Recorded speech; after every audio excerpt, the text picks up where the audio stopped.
السلام عليكم، كي دايرين؟ لاباس عليكم؟ مزيانين؟ نتمنى انكم كاملين تكونوا بخير وعلى خير وبصحه جيده يا رب. فدائما وكالعاده، وقبل ما نبداو فيديوهاتنا نصليو على نبينا. اللهم صل على سيدنا محمد وعلى اله وصحبه اجمعين. الحمد لله، اللهم لك الحمد عليها امطار الخير في مدينه طنجه. صباحا ما شاء الله تبارك الله، الدنيا روات. الحمد لله، الله يعطيها لنا على قد النفع يا سيدي يا ربي، وان شاء الله للمدن الاخرى ان شاء الله يا سيدي يا ربي. قبل ما نبداو دائما كما كنقول لكم دائما، كنتمنى انه اللي صادف قناتي ما ينساش انه يشترك فيها ويفعل الجرس، وما ينسانيش كذلك من ديك اللايك الزوين ديالو مع التعليق المحفز اللي دائما كيعطيني القوه باش نعطيكم دائما الجديد. على بركه الله نبداو بهذه التحليه. فبالنسبه لهذه التحليه منين درتها البارح، خليتها حتى دفات، اون فوا دفات كنغطيها بواحد البلاستيك اولا ديروا لها السلوفان، وكتدخلوها غير للثلاجه الفوق، ما ديروهاش في المجمد، ديروها غير الفوق لان غادي تبرد معكم، يعني باقي عندكم الوقت ليله كامله، يعني راها غادي تبرد وغادي تشد راسها. ملي كتجيو تزولوها لغد ليه، كتحيدوا لها ديك البلاستيك، حاولوا ما امكن انكم تخشوا فيها واحد الكوردون اولا ديك القطيب ديال الشوا باش كتدخلوا لها الهواء لداخل، باش ملي كتجيو تقلبوها كتجيكم سهله في القليب ديالها. كتحاولوا ما امكن انكم كتحيدوا لها هكايا سميتو ديك الكراميل، ديك الصوص ديال الكراميل اللي كتجي هكايا من الجوانب، كتمسحوها هكايا بكلينكس كتنشفوها. مهم باش ما يجيكم شي هكا سايح ومزلع، مهم خويو منها، حيدوا منها واحد شويش. وبالنسبه للتزيين فهنايا راني جبت شويه ديال الشكلاط حكيته ودرتو هكايا في الجوانب، وكنجيب كذلك شويه ديال بيبي شوكولا اولا ديك الحبيبات الصغيره ديال الشكلاط الاسود باش كيعطيني غير واحد اللون. هانتوما الا غيبان لكم بيبي شوكولا عطى اللون اسود، وديك الشكلاط العادي ديال كالا راني غير حكيته هكا في الحكاكه رقيقه باش عطاني هكا ديك اللون مختلف. وغادي نجيب هنايا شويه ديال الاكاجو، شويه ديال الكركاع اللي خليتهم البارح فاش كنت كنقول لكم هذا غنخليه للتزيين. فهنايا غادي نحاول انني غادي نزين به في الوسط. ودائما كما كنقول لكم التزيين كيبقى اختياري، وكيبقى يعني كل وحده في الدار ديالها وشنو كتبغي تزين. هنا الصراحه الله راني البارح تعصبت والله العظيم. ديك اللقطه اللي كنت كنمونطي فيها البسطيله كامله ما تصورت ليش والله العظيم، بقات فيا الشمس الصراحه الله. ولكني معليش انا غادي نعطيكم كاع شنو درت. هنايا البنات الخس من بعد ما غسلته وستقطرته مزيان، كنجيب كندير فيه شويه ديال السنيده. الخس راه ما كنديروش غير في الشلاضه المالحه، كنديروه حتى هكايا في الديسير كيجي ولا اروع. ديروا له شويه السنيده باش كيجي المذاق ديالو حلو، كيجي زوين، كيجي ولا اروع هكا مع المندالين، مع هكا المندالين كذلك مع الليمون هكا ديال النافيل. كديروا شويه ديال السنيده وشويه ديال القرفه، واللي بغات دير غير القرفه بوحدها دير. كاينين الناس ما كيبغوش ياكلوا الحلاوه، المهم كيبقى لكم الاختيار. المهم الحلاوه ما تكثروش، المهم كيبقى داكشي على حساب الناس ديالكم اولا الضياف ديالكم. صافي هنايا التفاح حتى هو كنقطعوا دوائر، والتفاح دائما ملي تكونوا كتقطعوه غادي يبقى معكم هكايا لواحد المده. حاولوا نتوما كتقطعوا وانتوما كتحكوه بالحامض، علاش؟ باش ما كيتاكسدش وما كيوليش اللون ديالو كحل.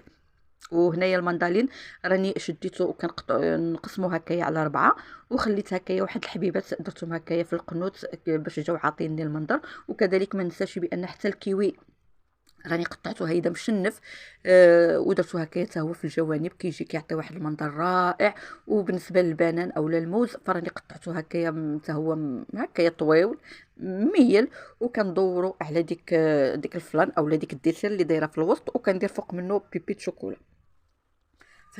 فدائما كيف ما كنقول لكم راه التزيين كيبقى حسب الرغبه ديالكم وحسب كل وحده والمقدور ديالها، وكل وحده وشنو عندها في البيت ديالها. المهم انا هادشي هذا اللي متوفر انا درته، ونتمنى انه ينال الاعجاب ديالكم. وطريقتي في التزيين حتى هي نتمنى انها تنال الاعجاب ديالكم. ولا يحشمنا يا سيدي ربي، بما انها اول طلبيه كنتمنى سيدي ربي ما يحشمنيش فيها. هنا غادي ندوز معكم البارح شنو درت بالنسبه لهاد العقده ديال البصله والبيض. فمن بعد ما كتبرد كنديرها في واحد الشبكه كنستقطرها مزيان، وهذاك الليدام اللي كيهبط منها كنديرو في الدجاج. هادشي حتى لغد ليه عاد كنديرو في الدجاج كنخلطو باش ما كيبقاش يديك الدجاج ناشف، باش كنرطبوه واحد شويش. وبالنسبه لهاد العقده هانتوما كيف ما كتشوفوا اللي درت معكم ديال البارحه ديال اللوز. فمنين كتجي ملي كتجي كتطلقي البسطيله ديالك، كتجيبي واحد جوج معالق ديال الزبده كديرهم في الكاسرول، كتخليهم كيغليو حتى كتولي ديك الزبده نوازيط كيتحيد من هذيك الماء كامل. كتضيفي عليها واحد نص كاس ديال الزيت، وبها كدهني الورقه ديالك فاش كتكوني كتطلقي الورقه باش غادي تعمريها.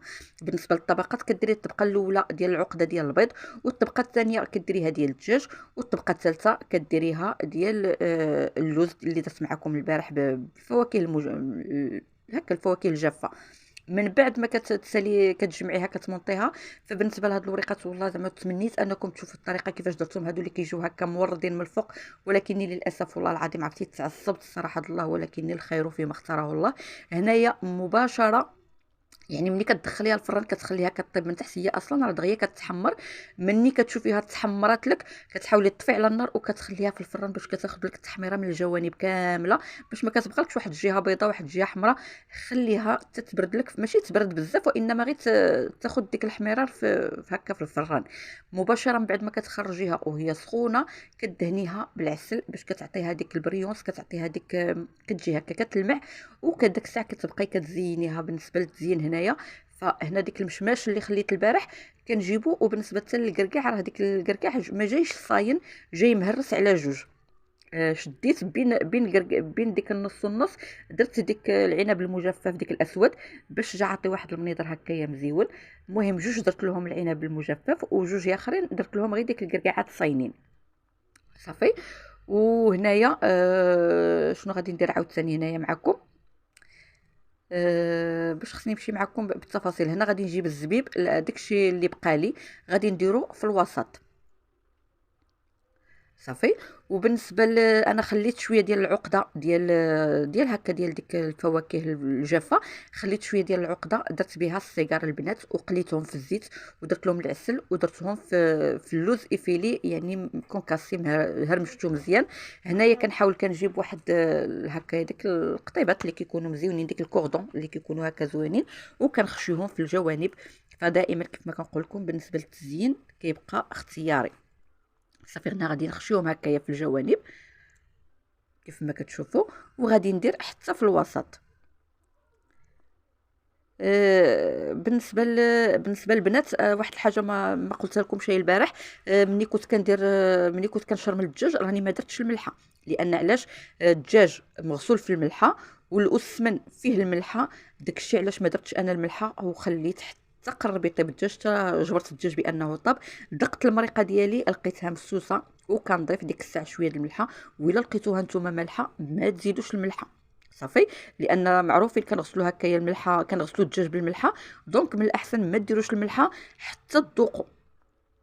ديك ساعتك منين تذوقوا الا جبرتوها هي هذيك مزيان جبرتوها مسوسه كتضيفوا غير شويش باش ما تجيكمش داك هذا مالحه صافي. وهنايا البنات انا ما عنديش سكر كلاصي، ما عنديش متوفر. كنجيب ديك الطوبه ديال السكر كنحكها مع ديك الحكاكه ديال كنحكها مع داك الصفايه ديال القهوه ديال الحديد. ها نتوما كيف ما كتشوفوا غير باش كيعطيني ديك هكايا هانتوما، يعني غير باش بحال كديري سكر كلاصي من الفوق وصافي. انا ما متوفرش عندي دونك ديبانيت راسي بهكا، وراها جات الصراحه الله جات الطوب جات غزاله يعني جات شي حاجه اللي مزيونه وراقيه لا في الشوفه. وبصراحه الله اتصلت بالاخت عيطت لها قالت لي الحمد لله جات زوينه اللهم لك الحمد لله حشمنا، والله يجعلها فاتحات خير ان شاء الله يا سيدي يا ربي علينا وعلى جميع المسلمين، والله يجعل لي في قلبه ان شاء الله شي حاجه الله يجعل ربي يحققها له.